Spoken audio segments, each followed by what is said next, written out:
Here now with reaction, the co-host of National Report, Emma Reckenberg, along with tax attorney and financial expert Rebecca Walser. Great to have you both with us here. All right, Emma, I'm going to start with you here. This to me sounds like passive-aggressive, childish behavior. Reminds me of like Mean Girls in junior high not letting people sit at their cafeteria table. And I say that because I was one of those people not allowed to sit down. And let me just tell you, it's not okay. It's also not a great way to get a tip. And you have to think about business. Exactly. The incoming administration, led by President-elect Donald Trump, he's a wealthy man. He runs with a wealthy group of friends, and some of them have some top cabinet positions.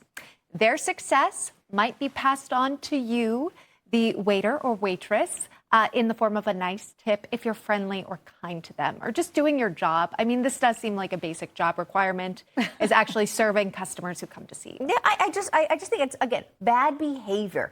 Temper tantrums, people pouting. This is the president of the United States. Whether or not you agree with him, whether or not you are of support a different party, I don't think that's appropriate for anybody. I would think it was terrible if someone did that to President Biden or any member of his cabinet or staff. You know, Katrina, I like to look at consistency of your viewpoint, right? So if you look at the fact that we had, you know, basically a Supreme Court case that went all the way to the Supreme Court because a certain community was saying, no, I don't care if you don't agree with my rights. You still have to make my wedding cake. You have to make it. So I'm going to tell you that you offering your services have to do it my way according to my terms. But then if it's the opposite and it's another administration that they're not friendly with, it's like, oh, well, we can kick them out of our restaurant. We don't have to serve them. And technically, legally, they're right. You do not have to serve clients if you're open for business on your terms all the time. And there's some legal nuances. I'm a lawyer. But I'm just going to say, don't be inconsistent. Don't say, hey, it's not fair. We're going to legally sue you. We're going to enforce our rights. We can get to have services everywhere. But then, oh, you know what? We don't like you. We're not going to tip you. We're not going to even serve you. You're out. It's so immature, I think. All right. All right. Now, one of those servers interviewed by the Washington. Why is that so hard to say? Say it, Emma. Washingtonian. There we go. It seems like there should be another syllable in there. Exactly. Thank you very much. All right. Has now apparently been fired after saying, quote, she would refuse to serve any person in office who she knows of as being a sex trafficker or trying to deport millions of people. Now, her employer releasing a statement saying that the employee does not speak for the restaurant and that our comments were, quote, inappropriate, hostile, intolerant, and unacceptable. What do you think about that, Emma? Is that employer? Did they do the right thing? Of course. Distance yourself from the crazy. I was going to say, stay away from the crazy. A good place to start. But look, my advice to folks in Washington, you've now got a new administration coming in, perhaps opening up a new healthy restaurant would be a good idea. Some clean food, no Robert pesticides. Exactly. It's the Maha movement, the Maha Cafe or something like that. I love it. Serve everyone who comes in there with a smile. I love it. And then, again, you'll keep your job, which is a good idea. And by the way, we're seeing CEOs from all these major corporations stop by Mar-a-Lago to spend some time with Donald Trump. So if you really think you're the resistance movement by losing your job, good luck to you in finding another one. Yeah, exactly. Good luck with that. Also, if a Maha Cafe opens up, Emma better get royalties from that. Oh, all right. Thank you.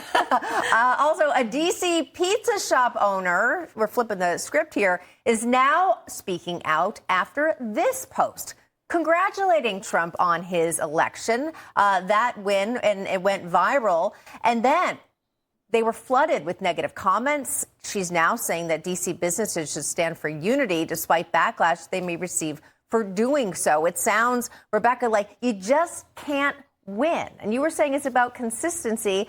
Of course, you were saying, listen, this could also serve, literally and figuratively serve the bottom line, which is making some money here. Again, I have to say, stop behaving badly. Let people believe and support who they want. I'm going to tell you something. We are going to have a lot of challenges in 2025 globally with countries outside kind of demanding and coming down to the United States of what are you going to do for me? How are you going to do this for me? Tariffs, all of these things that we have going on. We need to look internally and join together as a country, as a people, and not be red, blue, this state, that state. We are a country, and there's a lot going on in this world. And if we do not band together and get back to civility, we've got big problems. Very good point. Just come together and be Americans. And as Americans, we agree to disagree. That's part of what makes this country great. All right, Rebecca Walser, Emma Reckenberg, great conversation. Thank you. All right.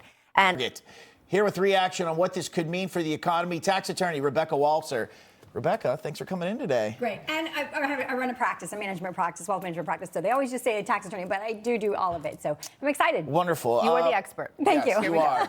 Expecting a rate cut. What are your initial thoughts on that? Yeah, I mean, I think we are all going to expect a 25 bips cut. I definitely think that's going to be the case. But, inflation is still sticky. We saw 2.7% CPI that was adjusted higher than we expected. And so I think Powell's going to be very careful not to back himself into a corner like he did the last time, where he said, we're probably going to have 6 cuts next year. And we've only if we have one today, we'll have 3. So they've already had to backtrack. So we're already starting to see projections for next year because the Trump election has really made a lot of CEOs and CFOs be very bullish about this market. So the Trump election has already brought down the rate of speed of cuts and the number of cuts that we were expecting in 2025. So the big question, probably a lot of our viewers are saying, okay, that's great, but what does this mean for me? What about for consumers, for Americans? I mean, if inflation is sticky and we have to slow down because we're getting bullish market, equities are going up and things are seeming to be fine, then they're going to cut more slowly, which means higher credit card interest rates will last for longer. And so people that did buy now, pay later or are having a revolving debt are still going to expect a higher debt interest burden than maybe they otherwise would have had if we had been able to cut faster. Rebecca, what I'm worried about is that for people who don't hold assets that appreciate, whether that be equities, whether it be a home, precious metals, whatever it may be, they're left behind in this inflation race. What can they do? Is there any way? They're going to have to make more money some way. You're hitting the nail on the head. That's exactly the problem with when you have a government and you have expenses that are just too much for the taxes that we collect and we have to keep printing and keep stimulating, then you're right. You're going to continuously have more dollars chasing set amount of goods and services, and you're going to continue to get inflation. And if you're not participating in it in your equities or commodities, you're going to have a problem. Rebecca, about 20 seconds left. When do you think consumers will start to feel some relief? I mean, if we get another cut today, we should be at 1% cut from where we were this time last year. So that is some relief. Will they to your feel point. it, though? I don't think so. Not for what they were used to. We had lowest interest rates for the 15 years, so people are not used to having interest rates that are higher. It's going to be hard to feel good. It is. Yeah, it is hard to get back We in need the a groove. Christmas. We need a Santa. A Christmas miracle. Yes, do. there you go. Maybe you can bring it for us sometime, That would be great. Rebecca. Thank you, All right. Bob. Thanks for coming on. Thank Good to you. see you.